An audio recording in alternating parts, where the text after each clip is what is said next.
Seorang guru honorer tingkat sekolah dasar Kabupaten Konawe Selatan, Sulawesi Tenggara ditahan atas tuduhan melakukan penganiayaan kepada siswa yang diketahui anak polisi. Supriyani dituduh menganiaya siswa kelas 1 berinisial D hingga mengalami luka di paha pada 24 April lalu. Sempat mendekam di penjara selama 1 minggu, penahanan guru Supriyani akhirnya ditangguhkan. Ia pun meminta keadilan karena merasa tidak melakukan penganiayaan kepada salah satu muridnya seperti apa yang dituduhkan. Saya bersyukur saya bisa pulang ke rumah. Terima kasih banyak untuk teman-teman semua. Mudah-mudahan sini ada hikmah yang saya dapatkan. Tapi memang Bu, Ibu tidak mengakui dengan perbuatan itu, Bu? Tidak, Pak. Tidak. Bu, sudah berapa tahun Bu Ibu di situ? Setelah masa honor sudah 15 tahun. Masuk 16. Meski penahanan ditangguhkan, PGRI meminta Supriyani bebas murni. Pasalnya, PGRI juga melakukan penyelidikan sendiri terkait kasus ini. Tentu kami berterima kasih atas dibebaskan penangguhan karena kami menyampaikan 4 tuntutan untuk Ibu Supriyani agar bukan saja dia dibebaskan penangguhan penahanannya, tetapi kami menuntut bebas murni karena kami melakukan penyelidikan atau apa sih namanya ya, bukan bahasa penelaahan secara mendalam di samping yang kami terima laporan dari pihak aparat keamanan. Saat ini, meski penahanan yang ditangguhkan, namun kasus Supriyani tetap berjalan. Kapolres Konawe Selatan, AKBP Febri Sambilang, pihaknya segera mencari solusi terbaik dari permasalahan ini. Menjadi win-win solution itu adalah pemulihan hak, setidaknya pemulihan hak untuk 3 identitas tadi. Seperti itu. Tidak ada yang merasa dirugikan, tidak ada yang merasa superior ataupun tidak ada yang merasa inferior dari yang lain. Kita ingin solusi ini bisa memulihkan hak-hak semua 3 identitas tadi. Karena ini sedang berjalan prosesnya, kami tidak ingin melangkahi ataupun tidak ingin terlalu jauh memberikan keterangan. Apakah Supriyani bisa mendapat keadilan? Tim Liputan, Kompas TV. Seorang guru honorer tingkat sekolah dasar di Kabupaten Konawe Selatan, Sulawesi Tenggara menjadi tersangka karena diduga menganiaya siswa yang diketahui seorang anak polisi. Sempat ditahan selama 1 minggu, penahanan akhirnya ditangguhkan. Tapi kasus tetap berjalan. Nah, saudara, pagi ini saya sudah bersama pengacara guru yang menjadi tersangka penganiayaan melalui sambungan virtual. Ada Pak Andre Darmawan. Selamat pagi Pak Andre. Selamat pagi Pak. Ya, kita ingin tahu duduk perkaranya sebenarnya. Sejak awal, kita kilas balik dulu kasus ini. Jadi guru Supriyani ini bisa menjadi tersangka penganiayaan. Bagaimana ceritanya Pak? Iya, jadi perkara ini dari awal itu akibat ada laporan dari orang tua yang diduga ini siswa melaporkan Ibu Guru Supriyani. Laporannya itu melakukan penganiayaan di tanggal 24 April 2024. Kemudian perkara ini bergulir lakukan pemeriksaan, sempat juga ada beberapa mediasi, tapi tidak tercapai karena ada beberapa permintaan sejumlah uang. Akhirnya setelah perkara ini tidak ada hasil dari mediasi, kemudian perkara ini dilimpahkan ke kejaksaan. Pada saat dilimpahkan di kejaksaan, Ibu Supriyani akhirnya ditahan. Nah, setelah ditahan di kejaksaan, perkara ini kemudian dilimpahkan ke pengadilan. Setelah dilimpahkan ke pengadilan, kami menyurat untuk dilakukan penangguhan dan alhamdulillah kemarin Pengadilan Negeri Andolo mengabulkan permohonan penangguhan sehingga Ibu Supriyani per hari kemarin itu sudah keluar dari lapas perempuan. Seperti itu. Oke. Ini kasusnya begitu cepat hingga sampai akhirnya Ibu Supriyani sempat ditahan begitu ya, dituduh begitu lalu langsung ditahan. Nah, yang saya tertarik dengan beberapa kesaksian seorang guru yang ada bersama Ibu Supriyani di sekolah begitu.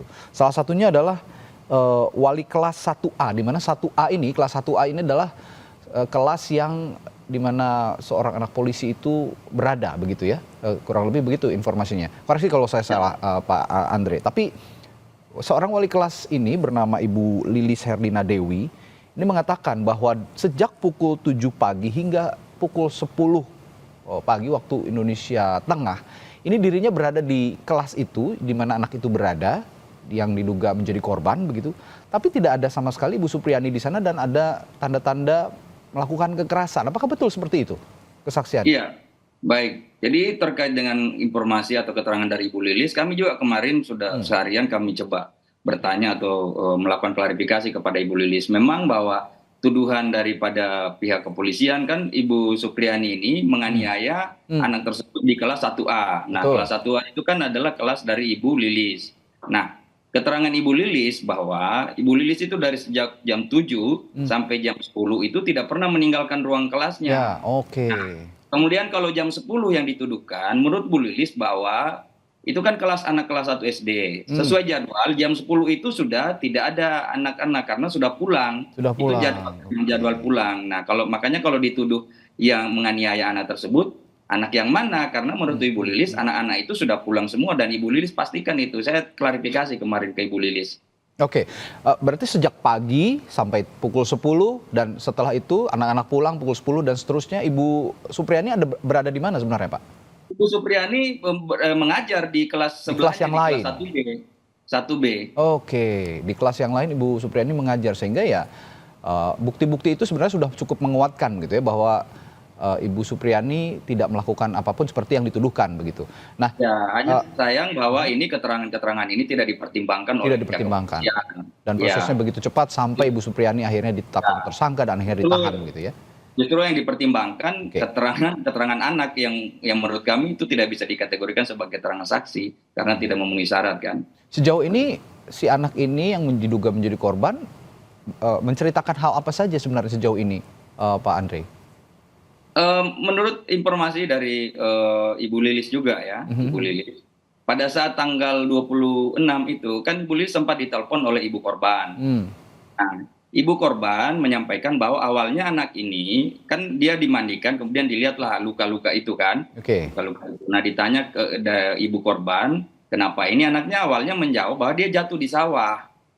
Tapi kemudian orang tuanya atau bapaknya tidak percaya dan kemudian mendesak anak ini. Akhirnya dia membuat pengakuan yang berbeda bahwa dia dianiaya oleh Ibu Supriani seperti itu.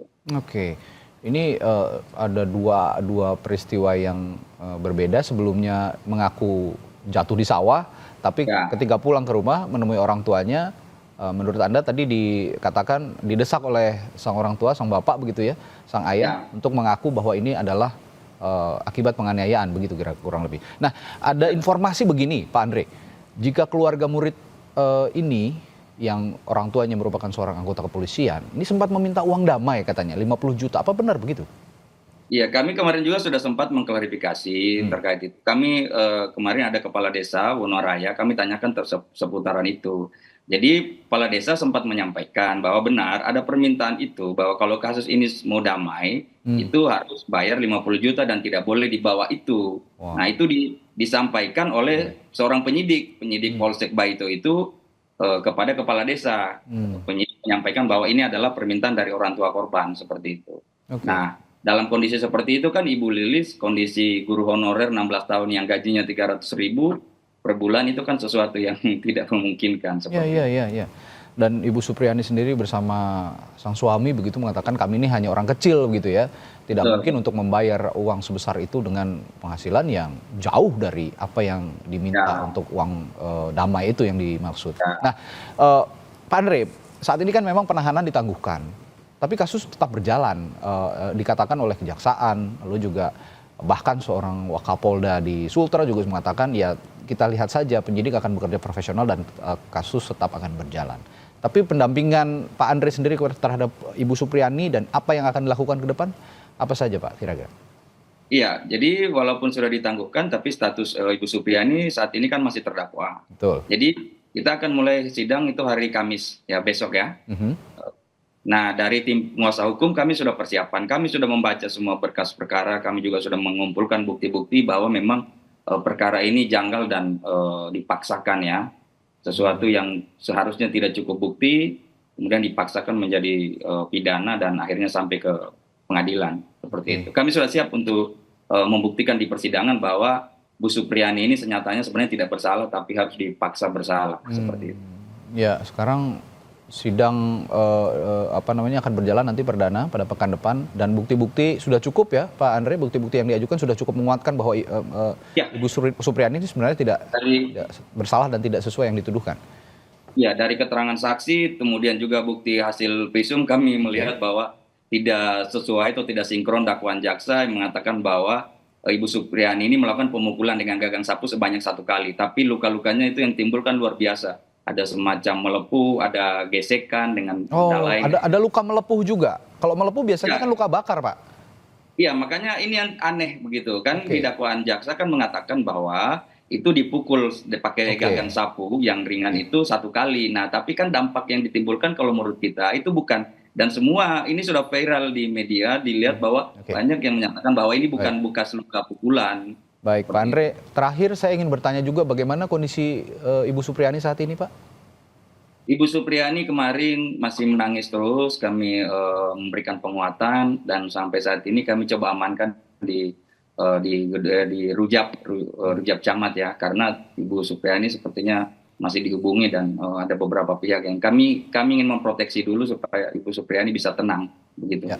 Kalau memang tidak bersalah, tidak ada peristiwa yang dituduhkan, saya atau kami publik juga memandang bahwa ya sebaiknya keadilan ditegakkan meskipun kami mohon doanya masyarakat supaya Bu Supriyani betul-betul mendapatkan keadilan karena dia tidak bersalah. Ya.